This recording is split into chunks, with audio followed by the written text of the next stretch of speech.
आज हम इस वीडियो में उदाहरण 1 का हल देखेंगे, जिसमें लिखा है किसी विद्यालय में कक्षा 7 के लिए पिकनिक की योजना बनाई जा रही है।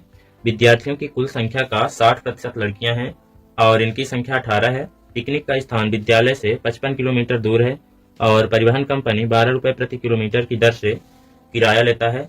अल्पाहार अर्थात जलपान का कुल खर्च 4,280 रुपए होगा। देखो यहाँ पे क्या लिखा है, हम इसे और अच्छे से समझते हैं, फिर इनको हम देखेंगे, बाद में इन्हें हम पढ़ते हैं। पहले हम इतने को समझते हैं कि इसमें क्या लिखा था। ठीक है, देखो क्या है कि यहाँ पे कक्षा 7 के जो विद्यार्थी हैं वो पिकनिक पे जा रहे हैं। ठीक है, कक्षा 7 के सभी विद्यार्थी, या कहें कि जितने भी विद्यार्थी हैं कक्षा 7 में, है ना, कुल विद्यार्थी, वो कहाँ जा रहे हैं? पिकनिक पर जा रहे हैं, है ना। किस कक्षा के? तो आप कहेंगे कक्षा 7 के। ठीक है, कक्षा 7 के विद्यार्थी कहाँ जा रहे हैं? पिकनिक पर। अब आपको पता ही होगा कि ये कक्षा 7 के सभी विद्यार्थी हैं, कुल विद्यार्थी हैं, तो इसमें लड़के भी होंगे कि नहीं, और लड़कियां भी होंगे, है ना। तो इसमें लड़के भी हैं और क्या है, लड़कियां भी हैं। और लड़कियां कितने हैं यहाँ पे हमको दिया है। ठीक है, कितना? 60% लड़कियां हैं, मतलब कुल विद्यार्थी में से 60% क्या है? लड़कियां हैं। कितने? 60%। और यहाँ पे आगे इसी को संख्या में कहा है कि इनकी संख्या 18 है, मतलब कि 18 लड़कियां। देखो प्रतिशत में अगर बात करें तो 60% लड़कियां हैं, नंबर में बात करें तो यहाँ पे हमें दिया है 18 है। कितने? 18। ठीक है, तो ये जानकारियां हमें दिया है। और क्या दिया है कि जहां ये पिकनिक जा रहे हैं तो विद्यालय से वो 55 किलोमीटर दूर है। ठीक है, और जो वाहन उन्होंने बुक किया है, जो बस उन्होंने बुक किया है ना, जाने के लिए, वो 1 किलोमीटर अगर जाता है तो 12 रुपए लेगा। ठीक है, कितना? 1 किलोमीटर अगर जाता है तो 12 रुपए लेगा, मतलब कि 12 रुपए प्रति किलोमीटर की दर से किराया लेता है ना। ये यहाँ पे लिखा है। और रास्ते में आप जो पानी पूरी समोसा जो खाते हैं ना, जलपान जो करते हैं, उसका कुल खर्च कितना है? 4,280 रुपए है। तो इतना जानकारियां दिया है, तो उम्मीद है आपको ये यहाँ पे समझ में आ गया होगा। अब आगे हमसे क्या पूछा है कि क्या आप बता सकते हैं। तो देखो क्या बता सकते हैं। पहला कहा है कि कक्षा में लड़कियों की संख्या का लड़कों की संख्या से अनुपात। क्या? कक्षा में लड़कियों की संख्या का लड़कों की संख्या से अनुपात बताना है यहाँ पे, है ना।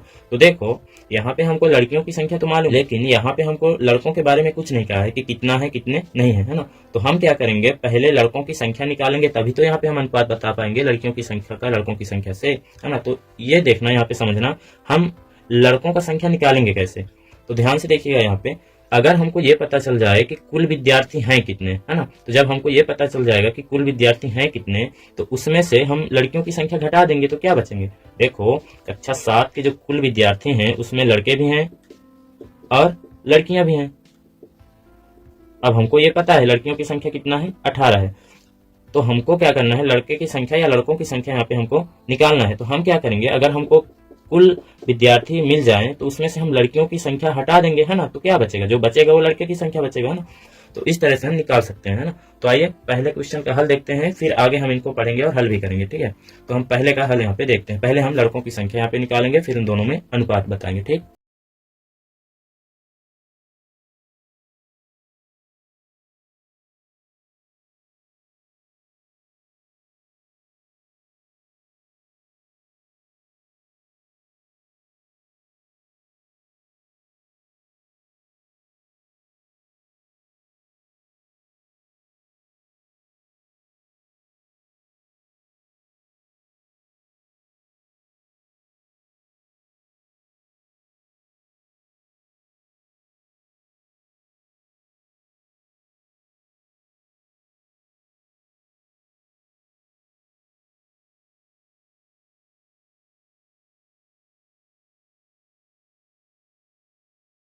है ना, इतने होंगे कि नहीं।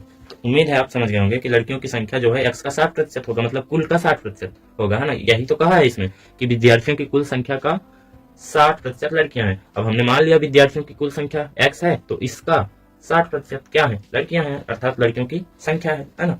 तो आगे हम इसे प्रश्नानुसार हल करते हैं। प्रश्नानुसार में हम क्या करेंगे, यहाँ पे कहा है कि विद्यार्थियों की कुल संख्या का 60% लड़कियां हैं, अर्थात 18 है ना।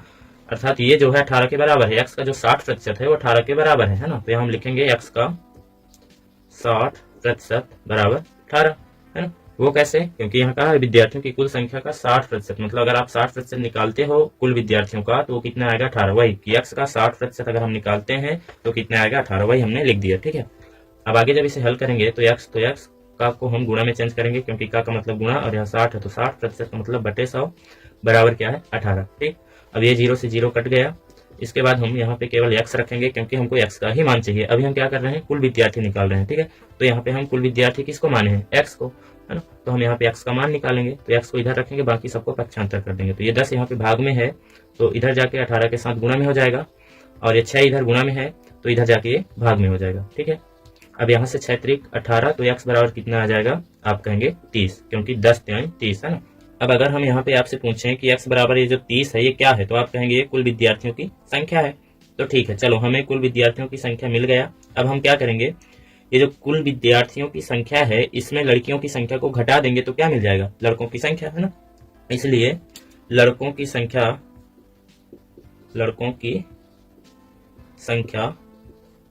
बराबर क्या हो जाएगा, 30 माइनस 18, या तो हम यहाँ पे एक स्टेप हिंदी में लिख सकते हैं कि कुल विद्यार्थियों की संख्या माइनस लड़कियों की संख्या, है ना।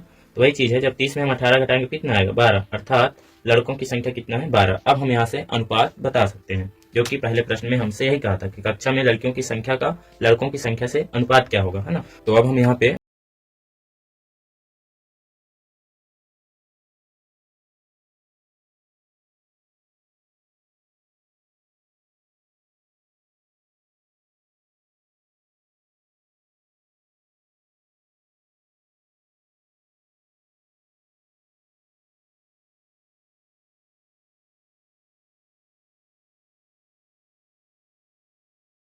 बराबर क्या हो जाएगा, हमको पता है, हमने पिछले वीडियो में सीखा है कि जिस भी संख्या के साथ से लगा रहेगा उसको बाद में लिखेंगे, और जिसके साथ से नहीं लगा रहेगा उसको पहले लिखेंगे, है ना। तो यहाँ हम जब पढ़ते हैं तो हमको पता चलता है कि किसके साथ से लगा है। देखो, लड़कियों की संख्या का लड़कों की संख्या से, मतलब लड़के की संख्या के साथ क्या लगा है, से लगा है, इसलिए हम उसको बाद में लिखेंगे, है ना। या यहाँ पे हम अगर एक लाइन हिंदी में और लिखें तो यहाँ से हो जाएगा, लड़कियों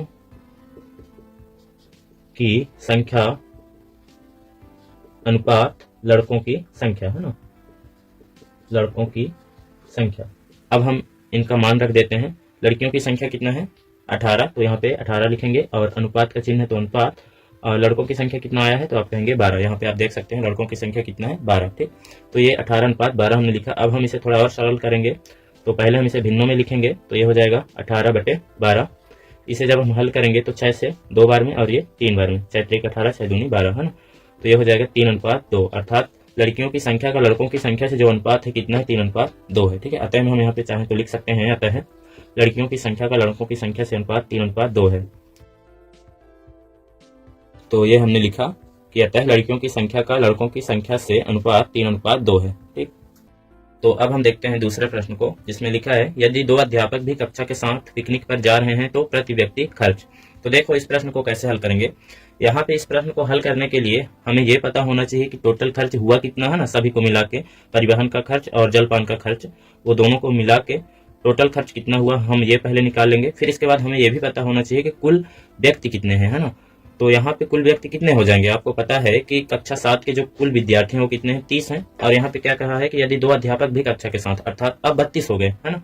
तो हम क्या करेंगे, जो कुल खर्च आएगा उसको हम 32 से भाग कर देंगे तो प्रति व्यक्ति खर्च आ जाएगा, मतलब एक व्यक्ति का खर्च यहाँ पे पूछा है ना कि कितना होगा, तो वही करेंगे तो यहाँ पे हल हो जाएगा। ठीक है, तो देखते हैं, इसे हम हल करते हैं।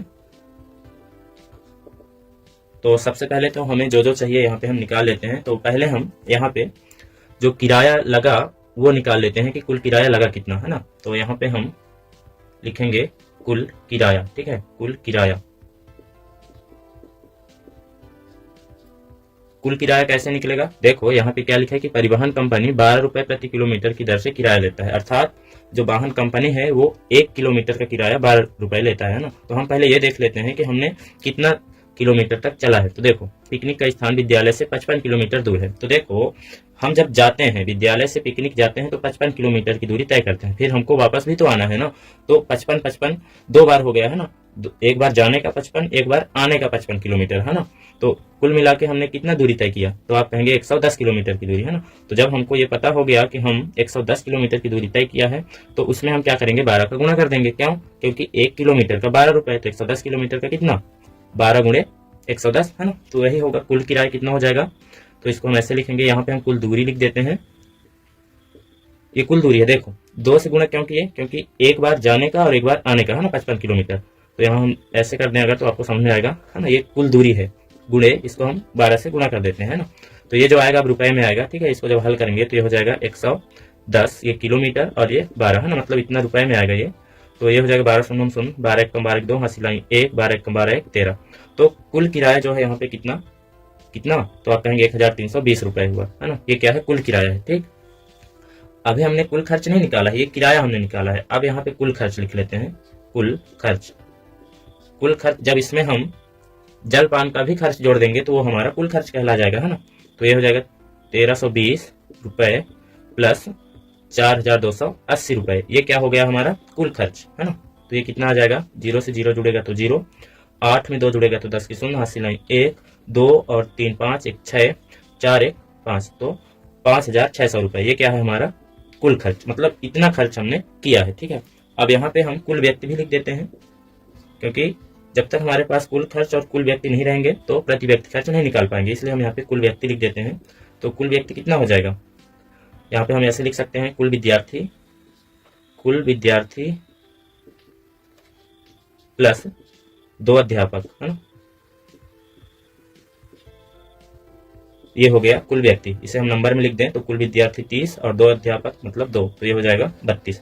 तो ये क्या आया, कुल व्यक्ति आया। ठीक है, तो अब हम निकाल देते हैं प्रति व्यक्ति खर्च, मतलब एक व्यक्ति का खर्च, है ना। तो यहां से हम लिखेंगे प्रति व्यक्ति खर्च बराबर कितना हो जाएगा। हमने बताया है आपको कि जब प्रति व्यक्ति खर्च निकालेंगे तो हम क्या करेंगे, कुल खर्च में कुल व्यक्ति से भाग कर देंगे, है ना, तो हमारा आंसर आ जाएगा। तो यहाँ पे हम क्या करेंगे, हमारा कुल खर्च क्या है 5600, है ना। तो इसमें हम क्या करेंगे, कुल व्यक्ति मतलब 32 से भाग कर देंगे। ठीक है, तो इसे हम कट करते हैं, पहले हम इसे 4 से कट करते हैं, तो 4 अठे 32 और 4 एकम 4, यहाँ से एक गया तो 16 हो गया, तो 4 चौको 16 और ये 2 जीरो है तो 2 जीरो। इसे हम अभी और हल करते हैं, तो ऊपर बचा है 1400 और नीचे कितना है, तो आप कहेंगे 8। अब 8 से इसे हम डायरेक्ट कट करते हैं, तो 8 एकम 8 और ये हो जाएगा 8 एकम 8। अब यहाँ से 6 बचा तो इसमें गया तो 60 हो गया, तो 8 सते 56। अब 4 बचा तो इसमें गया 40 हो गया, तो 8 पंचा 40। तो यहाँ से कितना आया 175 रुपए। ठीक है, तो कितना आया 175 रुपए, मतलब एक व्यक्ति का खर्च कितना है 175 रुपए। तो यही हमारा आंसर है। अतः हम करके लिख सकते हैं, अतः प्रति व्यक्ति खर्च, अतः प्रति व्यक्ति खर्च, यही हमसे पूछा था कि प्रति व्यक्ति खर्च कितना होगा, है ना। अतः प्रति व्यक्ति, तो यहाँ पे हम लिख देंगे अतः प्रति व्यक्ति खर्च 175 रुपए है। ठीक, ये हमारा आंसर है इस दूसरे का। अब हम देखते हैं तीसरे प्रश्न का हल। तो तीसरा प्रश्न क्या लिखा है, यदि उनका पहला स्टॉप विद्यालय से 22 किलोमीटर की दूरी पर है तो वह कुल 55 किलोमीटर की दूरी का कितने प्रतिशत है, कितने प्रतिशत दूरी तय करना शेष है। देखो यहाँ पे दो चीज पूछा है, पहला तो कि जो हमने 22 किलोमीटर की दूरी तय किया है वो प्रतिशत में कितना दूरी तय कर लिया है वो बताना है, दूसरा कि कितने प्रतिशत दूरी तय करना अभी शेष है ये हमको बताना है। ठीक है, तो देखो इसको आप बहुत आसान तरीके से ऐसे समझ सकते हो कि ये पूछा क्या है, इसको हल कैसे करेंगे, है ना। देखो मान लो एक परीक्षा हुआ जिसमें कुल पूर्णांक जो है वो 55 है। ठीक है, कितना है 55, और इसमें से आपने जो अंक प्राप्त किया है वो 22 प्राप्त किया है ना। तो यही पूछ रहा है कि जो 55 में से आप 22 प्राप्त किए, मतलब कि जो 55 किलोमीटर की दूरी था उसमें से आप 22 किलोमीटर की दूरी तय किए हैं, उसी का आपको प्रतिशत बताना है ना, कि कितने प्रतिशत आपने अंक प्राप्त किया या कहें कि कितने प्रतिशत आपने दूरी तय कर लिया, है ना। तो आप कैसे इस तरह के प्रश्नों को हल करते हैं, आपने पिछले वीडियो में सीखा है कि जिसका भी हमें प्रतिशत ज्ञात करना होता है उसको हम अंश में लिखते हैं और 100 से गुणा करते हैं, और इसके बाद क्या करते हैं के सापेक्ष से भाग देते हैं। के सापेक्ष मतलब किसमें से हमने ये प्राप्त किया है, तो आप कहेंगे 55 में से, तो ये 55 हो जाएगा ना, इसको हल करेंगे तो हमारा आंसर आ जाएगा। तो देखो हम इसे हल करते हैं, तो हल में हम यहाँ पे पहले क्या लिखेंगे, पहला स्टॉप की दूरी कितना है, आप कहेंगे 22 किलोमीटर, है ना। अब हमें क्या करेंगे, इसी का तो हमको प्रतिशत बताना है, तो यहाँ हम लिखेंगे दूरी का प्रतिशत, है ना, दूरी का प्रतिशत। और आप जानते हैं प्रतिशत हम इसका कैसे निकालेंगे, क्योंकि आपको पता है जिसका हमको प्रतिशत निकालना होता है उसको हम अंश में लिखते हैं, और फिर इसके बाद हम क्या करते हैं उसको 100 से गुणा करते हैं, फिर क्या करते हैं के सापेक्ष से भाग करेंगे, है ना। तो के सापेक्ष यहाँ पे क्या है 55, क्योंकि 55 में से ही ना हमने 22 किलोमीटर की दूरी तय किया है, तो यहाँ हम लिखेंगे 55 किलोमीटर। ठीक है, तो किलोमीटर से किलोमीटर कट गया, इसे हम 11 से कट करते हैं,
माइनस 40%।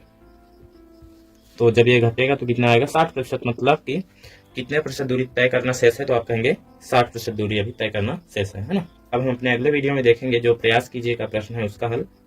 तो वीडियो देखने के लिए थैंक्स।